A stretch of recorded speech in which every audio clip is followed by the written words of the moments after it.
ಅಂತೂ ರಾಜ್ಯದಲ್ಲಿ by election ಮತದಾನ ಮುಗಿದಿದೆ. ಇನ್ನು ಮತ ಎಣಿಕೆ ಬಾಕಿ ಇದೆ. ಬೈ ಎಲೆಕ್ಷನ್ ನ ಅಬ್ಬರ ಮುಗಿತಾ ಇದ್ದಂತೆ ರಾಜ್ಯದ ಜನರಿಗೆ ಒಂದು ಶಾಕಿಂಗ್ ಸುದ್ದಿ. ರಾಜ್ಯದ ಜನರಿಗೆ ಸೆಸ್ ಬರೆ ಬೀಳಲಿದೆ. ಪಶ್ಚಿಮ ಘಟ್ಟದಿಂದ ನೀರು ಪೂರೈಕೆಯಾಗುವಂತಹ ನಗರಕ್ಕೆ ಸೆಸ್ನ ಬರೆ. ತರಕಾರಿ ದರ ಏರಿಕೆಯಾಯಿತು, ತೈಲ ದರ ಆಯಿತು. ಈಗ ರಾಜ್ಯದ ಜನರಿಗೆ ಸೆಸ್ನ ಬರೆ ಬೀಳಲಿದೆ. ನೀರಿನ ಬಿಲ್ನಲ್ಲಿ ₹3 ಸೆಸ್ ವಿಧಿಸೋದಕ್ಕೆ ಚಿಂತನೆ ನಡೆದಿದೆ. ನಗರ ಪಟ್ಟಣ ಪ್ರದೇಶದ ಜನರಿಗೆ ಹಸಿರು ಸೆಸ್ ಶಾಕ್ ಕೊಡ್ತಾ ಇದೆ. ಪಶ್ಚಿಮ ಘಟ್ಟಗಳಲ್ಲಿ 15ಕ್ಕೂ ಹೆಚ್ಚು ನದಿಗಳ ಉಗಮ ಆಗುತ್ತೆ. ಬೆಂಗಳೂರು, ಮಂಡ್ಯ, ಮೈಸೂರು, ಶಿವಮೊಗ್ಗ, ಮಂಗಳೂರು, ಚಿಕ್ಕಮಗಳೂರು, ಬೆಳಗಾವಿ, ಬಳ್ಳಾರಿಗೆ ಈ ನೀರು ಹಂಚಿಕೆ ಆಗುತ್ತೆ. ಜಲಮಂಡಳಿಯಿಂದ ಈಗ ನೀರಿನ ಸಂಪರ್ಕ ಪಡೆದವರಿಗೆ ಸೆಸ್ ವಿಧಿಸಲಾಗುತ್ತೆ. ಪ್ರಸ್ತಾವನೆ ಸಿದ್ಧಪಡಿಸೋದಕ್ಕೆ ಅರಣ್ಯ ಇಲಾಖೆ ಸೂಚನೆ ಕೊಟ್ಟಿದೆ.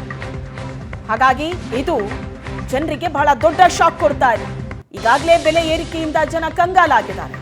ತರಕಾರಿ ಮುಟ್ಟೋದಲ್ಲ, ತೈಲದ ದರ ದಿನದಿಂದ ದಿನಕ್ಕೆ ಏರಿಕೆ ಕಾಣ್ತಾ ಇದೆ, ವಿನಃ ಇಳಿಕೆ ಆಗ್ತಾ ಇಲ್ಲ. ಇದರ ನಡುವೆ ಪಶ್ಚಿಮ ಘಟ್ಟದಿಂದ ನೀರು ಪೂರೈಕೆಯಾಗುವಂತಹ ನಗರಕ್ಕೆ ಸೆಸ್ ಹಾಕೋದಕ್ಕೆ ಈಗ ಚಿಂತನೆ ನಡೆದಿದೆ. ಅರಣ್ಯ ಇಲಾಖೆ ಸೂಚನೆ ಕೊಟ್ಟಿದೆ ಪ್ರಸ್ತಾವನೆ ಸಿದ್ಧಪಡಿಸಿದೆ. ಎಸ್, ಈ ಬೆಳವಣಿಗೆ ಕುರಿತಂತೆ ಡೀಟೇಲ್ಸ್ ನೀಡ್ತಾ ಹೋಗ್ತಾರೆ ನಮ್ಮ ಪ್ರತಿನಿಧಿ ಆನಂದ್ ಬೈದಿನ ಮನೆ ಸಂಪರ್ಕದಲ್ಲಿದ್ದಾರೆ. ಆನಂದ್, ಬೈ ಎಲೆಕ್ಷನ್ ಮುಕ್ತಾಯ ಆಯಿತು, ಇನ್ನೇನು ರಿಸಲ್ಟ್ ಬಾಕಿ ಇದೆ. ಇದನ್ನೇ ಕಾಯ್ತಾ ಇತ್ತ ರಾಜ್ಯ ಸರ್ಕಾರ. ಈಗ ಸೆಸ್ ದರ ಏರಿಕೆಗೆ ಮುಂದಾಗ್ತಾ ಇದೆ ಅಂತಂದ್ರೆ ಯಾವ ಕಾರಣಕ್ಕಾಗಿ, ಯಾವ್ಯಾವುದಕ್ಕೆ, ಎಷ್ಟು ಹೊರೆಯಾಗಬಹುದು ಜನರಿಗೆ?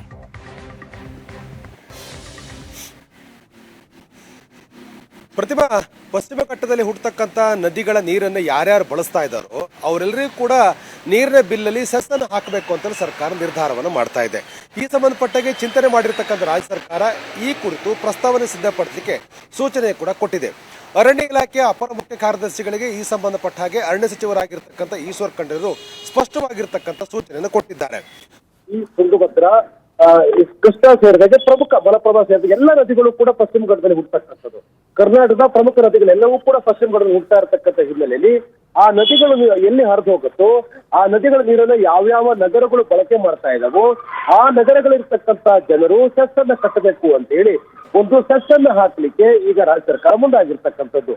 ಅಂದರೆ ಈ ನದಿಗಳೇ ಇಲ್ಲಿನ ನೀರಿನ ಮೂಲವಾಗಿರ್ತಕ್ಕಂಥ ಹಿನ್ನೆಲೆಯಲ್ಲಿ ಮುಂದೆಯೂ ಕೂಡ ಪಶ್ಚಿಮ ಘಟ್ಟ ಉಳಿಬೇಕು, ಪಶ್ಚಿಮ ಘಟ್ಟ ಸಂರಕ್ಷಣೆ ಮಾಡಬೇಕು ಅನ್ನೋ ಕಾರಣಕ್ಕಾಗಿ ಪಶ್ಚಿಮ ಘಟ್ಟದ ಸಂರಕ್ಷಣೆಗೆ ಹಣವನ್ನ ಕಲೆಕ್ಟ್ ಮಾಡುವಂತ ಉದ್ದೇಶ ಇಟ್ಕೊಂಡು ಯಾರ್ಯಾರು ನದಿ ನೀರನ್ನ ಬಳಕೆ ಮಾಡ್ಕೊಳ್ತಾ ಇದ್ದಾರೋ ಅವರು ನದಿ ನೀರನ್ನು ಬಳಕೆ ಮಾಡ್ಕೊಳ್ತಿರ್ತಕ್ಕಂಥ ವ್ಯಕ್ತಿಗಳು ಸೆಸ್ ಅನ್ನ ಕಟ್ಟಬೇಕು, ಒಂದು ಸೆಸ್ ಅನ್ನ ವಿಧಿಸಬೇಕು ಅಂತಕ್ಕಂಥ ನಿರ್ಧಾರವನ್ನ ಸರ್ಕಾರ ಮಾಡಿದೆ.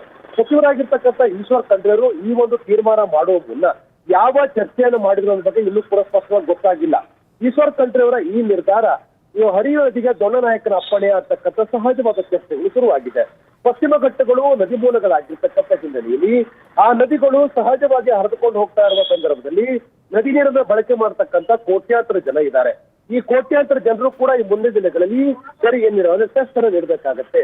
ಇದು ಹಸಿರು ಸೆಸ್ ಅಂತೇಳಿ ಒಂದು ನಿರ್ದಿಷ್ಟವಾಗಿರ್ತಕ್ಕಂಥ ಹೆಸರನ್ನು ಕೂಡ ಕೊಡಲಾಗಿದೆ. ಆ ಮೂಲಕ ರಾಜ್ಯದ ಜನರ ಮೇಲೆ ಬರೆ ಹಾಕ್ತಕ್ಕಂಥ ಪ್ರಯತ್ನವನ್ನ ಸಚಿವರಾಗಿರ್ತಕ್ಕಂಥ ಈಶ್ವರ್ ಖಂಡ್ರೆ ಮಾಡ್ಲಿಕ್ಕೆ ಹೊರಟಿದ್ದಾರೆ. ಈಶ್ವರ್ ಖಂಡ್ರೆ ಇಂಥ ಪ್ರಮುಖ ನಿರ್ಧಾರ ತೆಗೆದುಕೊಳ್ಳುವ ಮುಂಚಿತವಾಗಿ ಎಲ್ಲೂ ಕೂಡ ಗಂಭೀರವಾಗಿರ್ತಕ್ಕಂಥ ಚರ್ಚೆ ಮಾಡಿದಾಗ ಕಾಣೋದಿಲ್ಲ. ನಾವೀಗ ಬೆಂಗಳೂರಲ್ಲೂ ಕೂಡ ಇದ್ದೇವೆ, ಕಾವೇರಿ ನೀರನ್ನು ಬಳಕೆ ಮಾಡ್ಕೊಳ್ತಾ ಇದ್ದೇವೆ. ಅದೇ ರೀತಿ ಕೃಷ್ಣಾ ಭಾಗದಲ್ಲೂ ಕೂಡ ಅಪಾರ ಕೋಟ್ಯಾಂತರ ಜನ ಕೃಷ್ಣಾ ನದಿ ನೀರನ್ನು ಬಳಕೆ ಮಾಡ್ಕೊಳ್ತಾರೆ. ಮಲಪ್ರಭಾ, ತುಂಗಭದ್ರಾ, ಹೇಮಾವತಿ, ಹೀಗೆ ರಾಜ್ಯದಲ್ಲಿ ಹರಿತಕ್ಕಂಥ ಎಲ್ಲ ನದಿಗಳ ನೀರನ್ನು ಕೂಡ ನದಿಗಳು ಹರಿದು ಹೋಗ್ತಕ್ಕಂಥ ಪಾತ್ರದಲ್ಲಿರ್ತಕ್ಕಂಥ ಬಹುತೇಕ ಎಲ್ಲ ನಗರಗಳು ಕೂಡ ನದಿಯ ನೀರನ್ನ ಬಳಕೆ ಮಾಡ್ಕೊಳ್ತಾ ಇರ್ತಕ್ಕಂಥದ್ದು. ಆ ನದಿ ನೀರನ್ನ ಬಳಕೆ ಮಾಡ್ಕೊಳ್ತಿರ್ತಕ್ಕಂಥ ವ್ಯಕ್ತಿಗಳು ಇನ್ನು ಮುಂದೆ ನೀರಿನ ಬಿಲ್ನಲ್ಲಿ ಹಸಿರು ಸೆಸ್ ಅಂತ ಹೇಳಿ ಕೊಡಬೇಕಾಗತ್ತೆ. ಹಸಿರು ಸೆಸ್ ಅನ್ನ ಕಲೆಕ್ಟ್ ಮಾಡ್ತಕ್ಕಂಥ ಅರಣ್ಯ ಇಲಾಖೆ ಅದನ್ನ ಅರಣ್ಯ ಪಶ್ಚಿಮ ಘಟ್ಟಗಳ ಸಂರಕ್ಷಣೆಗೋಸ್ಕರ, ವೃಕ್ಷದ ಸಂವರ್ಧನೆಗೋಸ್ಕರ ಮತ್ತು ಪಶ್ಚಿಮ ಘಟ್ಟಗಳನ್ನು ಉಳಿಸಲಿಕ್ಕೆ ಬೇಕಾಗಿರ್ತಕ್ಕಂಥ ಕ್ರಮಗಳನ್ನು ಜರುಗಿಸೋಸ್ಕರ ಇವರು ಈ ಹಣವನ್ನ ಬಳಕೆ ಮಾಡ್ತೇವೆ ಅಂತಕ್ಕಂಥ ಮಾತನ್ನು ಸರ್ಕಾರ ಹೇಳಿದೆ, ಸಚಿವರು ಕೂಡ ಹೇಳಿದ್ದಾರೆ. ಅಂದರೆ ಸರ್ಕಾರದ ಬಳಿ ಪಶ್ಚಿಮ ಘಟ್ಟಗಳ ಸಂರಕ್ಷಣೆಗೆ ಹಣವಿಲ್ವಾಗ್ತಕ್ಕಂಥ ಸಹಜವಾದಂತಹ ಪ್ರಶ್ನೆಗಳು ಕೂಡ ಹುಟ್ಟುತ್ತೆ, ಸಂಶಯಗಳು ಕೂಡ ಮೂಡುತ್ತೆ. ಆದ್ರೆ ಇಂಥ ಗಂಭೀರವಾಗಿರ್ತಕ್ಕಂಥ ಸೆಸ್ ಅನ್ನು ವಿಧಿಸುವ ಸಂದರ್ಭದಲ್ಲಿ ಸಚಿವರಾಗಿರ್ತಕ್ಕಂಥ ಈಶ್ವರ್ ಖಂಡ್ರೆ ಏಕಪಕ್ಷೀಯವಾಗಿರ್ತಕ್ಕ ನಿರ್ಧಾರ ತೆಗೆದುಕೊಂಡಿರ್ತಕ್ಕಂಥದ್ದು ಬಹಳ ಸ್ಪಷ್ಟವಾಗಿ ಕಂಡು ಬರ್ತಾ ಇದೆ. ಅರಣ್ಯ ಇಲಾಖೆಯ ಅಪರ ಮುಖ್ಯ ಕಾರ್ಯದರ್ಶಿಗಳಿಗೆ ಸ್ಪಷ್ಟವಾದಂತ ಸೂಚನೆ ಕೊಟ್ಟಿದ್ದಾರೆ. ನೀವು ಒಂದು ಪ್ರಸ್ತಾವನೆ ಕೊಡಿ, ಆ ಪ್ರಸ್ತಾವನೆ ಸರ್ಕಾರದ ಅನುಮತಿ ಪಡೆದುಕೊಂಡು ಈ ಸೆಟ್ ಹಾಕ್ತಕ್ಕಂಥ ನಿರ್ಧಾರವನ್ನು ನಾವು ಮಾಡ್ತಿರತಕ್ಕಂಥ ಏಕಪಕ್ಷೀಯವಾಗಿರ್ತಕ್ಕಂಥ ನಿರ್ಧಾರವನ್ನ ತೆಗೆದುಕೊಂಡಿರ್ತಕ್ಕಂಥ ಸಚಿವ ಈಶ್ವರ್ ಖಂಡ್ರೆ ಈ ನಿರ್ಧಾರ ನಿಜವಾಗ್ಲೂ ಕೂಡ ಆಕ್ಷೇಪ ಅಂತಕ್ಕಂಥದ್ದು ಸಹಜವಾಗಿ ಈಗ ಚರ್ಚೆ ಆಗ್ತಾ ಇರ್ತಕ್ಕಂಥದ್ದು. ಈಶ್ವರ್ ಖಂಡ್ರೆ ಈ ನಿರ್ಧಾರದ ವಿರುದ್ಧ ಸಹಜವಾಗಿರ್ತಕ್ಕಂಥ ಒಂದು ಪ್ರತಿಭಟನೆಗಳು ವ್ಯಕ್ತವಾಗ್ತಕ್ಕಂಥ ಎಲ್ಲ ಸಾಧ್ಯತೆಗಳು ಕೂಡ ಇದೆ. ಬೆಂಗಳೂರು ನಗರ ಸೇರಿದಾಗೆ ನದಿಗಳ ನೀರನ್ನು ಯಾರ್ಯಾರು ಬಳಕೆ ಮಾಡ್ಕೊಳ್ತಿದ್ದಾರೆ ಅವರೆಲ್ಲರೂ ಕೂಡ ಈ ಒಂದು ಸರ್ಕಾರದ, ಅದರಲ್ಲೂ ಮುಖ್ಯವಾಗಿ ಸಚಿವರಾಗಿರುವಂತಹ ಈಶ್ವರ್ ಖಂಡ್ರೆ ವಿರುದ್ಧ ಹೋರಾಟಕ್ಕೆ ಇರತಕ್ಕಂಥ ಸಾಧ್ಯತೆಗಳು ಕೂಡ ಇದೆ.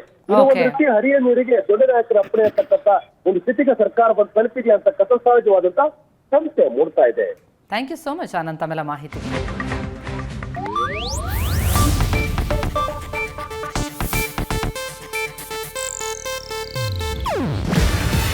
ಇದು ಏಷ್ಯಾನೆಟ್ ನ್ಯೂಸ್ ನೆಟ್ವರ್ಕ್ ಪ್ರಸ್ತುತಿ. ನೀವು ನೋಡ್ತಿದ್ದೀರಾ ಏಷ್ಯಾನೆಟ್ ಸುವರ್ಣ ನ್ಯೂಸ್.